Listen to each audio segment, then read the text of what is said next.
Wonderla students ഒള്ളിയുടെ ഇന്നത്തെ എപ്പിസോഡിലേക്ക് എല്ലാ പ്രിയപ്പെട്ട പ്രേക്ഷകർക്കും ഹൃദയം നിറഞ്ഞ സ്വാഗതം. ഓരോ തവണയും സ്റ്റുഡൻസ് ഒള്ളി നിങ്ങൾക്ക് മുന്നിലെത്തുമ്പോൾ പുതിയ സിനിമയുടെ വിശേഷങ്ങളുമായി പുതിയ സിനിമയുടെ അണിയറ പ്രവർത്തകരും താരങ്ങളുമാണ് ഞങ്ങൾക്കൊപ്പം ഉണ്ടാവാറുള്ളത്. ഇന്നും ആ പ്രതീക്ഷ ഞാൻ തെറ്റിക്കുന്നില്ല. ഏറ്റവും പുതിയതായി നമുക്ക് മുന്നിലെത്തിയ ചിത്രമാണ് KL1010. ഈ ചിത്രത്തിലെ താരങ്ങളും അണിയറ പ്രവർത്തകരുമാണ്. ആ ചിത്രത്തെക്കുറിച്ച് കൂടുതൽ രസകരമായ കാര്യങ്ങൾ നമ്മുടെ സ്റ്റുഡൻസുമായി പങ്കുവയ്ക്കാനായി വണ്ടർലാ സ്റ്റുഡൻസ് ഒള്ളിയിൽ ഇന്നിവിടെ എത്തിയിരിക്കുന്നത്. നമുക്ക് സ്വാഗതം ചെയ്യാം. വണ്ടർലാ സ്റ്റുഡൻസ് ഒള്ളിയുടെ ഇന്നത്തെ എപ്പിസോഡിൽ KL1010 എന്ന ചിത്രത്തിലെ അണിയറ പ്രവർത്തകരും താരങ്ങളുമാണ് വരുന്നതെന്ന് ഞാൻ പറഞ്ഞു. അപ്പോൾ നമുക്ക് ഓരോരുത്തരെയായി ഇന്നത്തെ വേദിയിലേക്ക് സ്വാഗതം ചെയ്യാം. ആദ്യമായി KL1010 എന്ന ചിത്രത്തിന്റെ സംവിധായകൻ ഡെബ്യൂട്ടൻ മോസിൻ.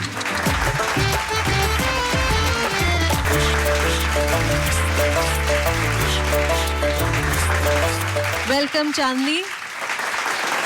ഒരുപാട് നല്ല കഥാപാത്രങ്ങൾ അവതരിപ്പിച്ച് ഈ കാലത്ത് ഇറങ്ങുന്ന മിക്ക സിനിമകളിലും നല്ല റോളുകൾ ചെയ്ത് നമ്മുടെ ഹൃദയത്തിൽ ഒരിടം നേടിയ കലാകാരനെയാണ് അടുത്തതായി ഞാൻ ഈ വേദിയിലേക്ക് വിളിക്കുന്നത്. നീരജ് മാധവ്.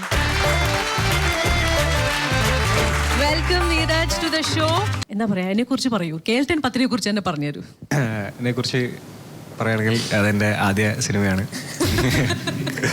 പിന്നെ നിങ്ങളെല്ലാവരും അത് കാണണം, പിന്നെ സപ്പോർട്ട് ചെയ്യണം.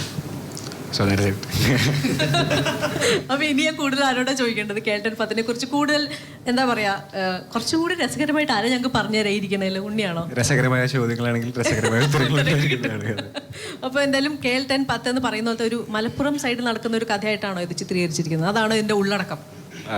അതെ, മലപ്പുറം ആണ് ഇതിന് മലപ്പുറം പശ്ചാത്തലമാക്കിയിട്ടാണ് നമ്മൾ സിനിമ ചെയ്തിരിക്കുന്നത്. മലപ്പുറത്തുള്ള ഫുട്ബോൾ പരിപാടികളാണ് പിടിച്ചിരിക്കുന്നത്. അപ്പോൾ അതിലുള്ള എല്ലാ ആളുകൾക്കും എൻജോയ് ആവുന്ന രീതിയിലുള്ള നർമ്മ മുഹൂർത്തങ്ങൾ, അവിടെ നിന്നുള്ള കാര്യങ്ങൾ, അവിടുത്തെ ഒരു ജീവിതത്തിൻ്റെ ഒരു സന്തോഷം സ്ലാങ് എനിക്ക് ചെയ്യാൻ പറ്റും എന്ന് ഇവൻ ഉറപ്പ് തന്നപ്പോഴാണ് ഞാൻ ആ സിനിമയിൽ ഓക്കെ എന്ന് പറഞ്ഞത്. സ്ക്രിപ്റ്റിലൊക്കെ നമുക്ക് പിന്നീട് ഇറക്കാം. ഈ മലപ്പുറത്ത് ജനിച്ച ഒരു പയ്യൻ, ആ ബോഡി ലാംഗ്വേജ് എനിക്ക് വരുമോ എന്ന് മോസിൻ വാസ് വെരി കോൺഫിഡൻറ്റ്. അപ്പോൾ അവൻ്റെ കോൺഫിഡൻസാണ് എനിക്ക് കോൺഫിഡൻസ് തന്നത്. Okay, my first preference is that ഞാൻ സിനിമ തീരുമ്പോൾ മൈ ക്രൂ, എൻ്റെ ടീം ഹാപ്പി ആണെന്നാണ് ഞാൻ ആദ്യം നോക്കാറ്. സോ ഇവൻച്വലി ഇപ്പോൾ തിയേറ്ററിൽ വന്നിട്ട് നല്ല, ഞാൻ ഫേസ്ബുക്കിലൊക്കെ വായിച്ചു എൻ്റെ ഏറ്റവും ബെസ്റ്റ് അതിലെ വാ അങ്ങനെ. It was nice. തിരിച്ചറിയാൻ പറ്റാത്ത രീതിയിൽ ഞങ്ങൾ നിറം മാറി. അതെ, അപ്പോൾ അടുത്ത സിനിമയിൽ ജോയിൻ ചെയ്യാൻ പോയപ്പോൾ അവരൊന്ന് ആശങ്കയിൽ വേണോ എന്നുള്ള രീതിയിൽ വരെ. അതെ, അപ്പോൾ അങ്ങനെ ചില ഉപകാരങ്ങളും മോശം ചെയ്തിട്ടുണ്ട്. അത് ലാസ്റ്റ് ദിവസം പോകുന്നതിന് മുമ്പേ പറഞ്ഞ ആളിയാ, നീ ഒരു ഫ്ലൈയിങ് ഹെഡർ ഗോളും കൂടെ അടിച്ചു തോന്നുന്നു. അപ്പോൾ ഞാൻ ഫ്ലൈയിങ് ഹെഡർ എന്ന് പറഞ്ഞാൽ ഫ്ലൈയിങ് ഹെഡർ നീ ഇങ്ങനെ എയറിൽ ഇങ്ങനെ പറന്ന് ഹെഡ് ചെയ്യണം എന്ന് പറഞ്ഞു. അപ്പോൾ ഞാൻ കേട്ടപ്പോൾ ഒരു ആവേശമൊക്കെ ആയിട്ട് പറന്നത് മാത്രമേ ഓർമ്മയുള്ളൂ. പക്ഷെ പടത്തിലത് കിട്ടി. പക്ഷെ അത് കഴിഞ്ഞിട്ട് വീണപ്പം ചെറിയൊരു പരിക്കൊക്കെ പറ്റി. അങ്ങനെയൊക്കെ. പക്ഷേ ഞങ്ങൾ എൻജോയ് ചെയ്തൊരു പടമായിരുന്നു ബേസിക്കലി. അത് നമ്മളെല്ലാവരും ഭയങ്കര സിങ്ക് ആവുന്ന ആൾക്കാരായിരുന്നു. ആഘോഷമായിരുന്നു ബേസിക്കലി എല്ലാവരും, പ്രത്യേകിച്ച് ലുക്മാനും അശ്രയും. കുറച്ച് സ്ലാങ് പിക്കപ്പ് ചെയ്യാൻ വേണ്ടിയിട്ട് തട്ടം ബിഗിനിങ്ങിൽ കുറച്ച് പ്രശ്നം ഉണ്ടായിരുന്നു. ഷൂട്ടിംഗ് ഒക്കെ സ്റ്റാർട്ട് ആവാൻ കുറച്ച് ലാഗായി. ഉണ്ണിക്കൊക്കെ കുറച്ച് ദേഷ്യം പിടിച്ചു. പക്ഷേ ആസ് ഇറ്റ് പ്രോഗ്രസ്ഡ് നന്നായി വന്നു.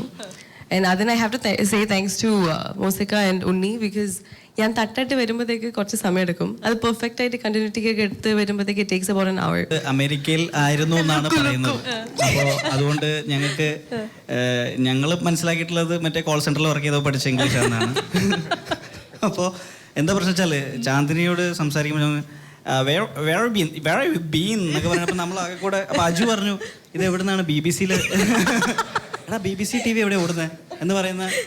So it's like you guys are so cool കയ്യിൽ നിന്ന് വന്ന് ചെയ്യുന്നത്. അപ്പം ലുക്മാന് മാത്രമാണ് ഇത് മനസ്സിലാക്കാനും തർജ്ജമ ചെയ്യാനും സാധിച്ചിട്ടുള്ളത്. അപ്പം ചാന്ദിനി പറയുന്ന ഇംഗ്ലീഷ് ഞങ്ങൾ കൺസൾട്ട് ചെയ്തുകൊണ്ടിരുന്നത് ഞങ്ങളുടെ കൺസൾട്ടന്റ് ലുക്മാനുമായിട്ടാണ്. അപ്പോൾ ഇവിടെ വരുമ്പോൾ അങ്ങനെ ഒരു സിനിമ ചെയ്യാന്നുള്ള ഒരു ഫീൽ.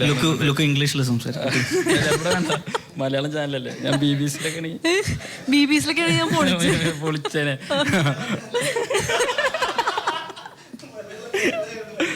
അപ്പോൾ നല്ല എക്സ്പീരിയൻസ് ആയിരുന്നു. സിനിമ ചെയ്യാന്നൊന്നുമില്ല, നമ്മൾ ഫ്രണ്ട്സ് എല്ലാവരും നല്ല ഫ്രണ്ട്സ് ആയിരുന്നു.